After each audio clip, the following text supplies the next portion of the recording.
In this guide, I'm going to show you guys how to redeem secret codes in Clash Royale. First, make sure your Clash Royale account is linked to a Supercell ID because this is required to redeem any rewards.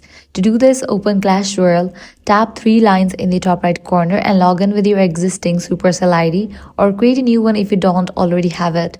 Linking your account is important because it ensures that any rewards you redeem are safely saved to your profile. Once your account is linked, open any web browser on your phone or PC and go to store.supercell.com. From the home page, scroll down until you find the Clash Royale section and tap on it to continue. You'll then be asked to log in using your Supercell ID, so make sure you sign in with the same ID that's connected to your Clash Royale game account. After logging in, scroll down on the page until you see the option to enter a code. This is where you can redeem your secret codes. Carefully type in any valid code you haven't submitted. If the code is correct and active, the reward will be instantly added to your Clash Royale account.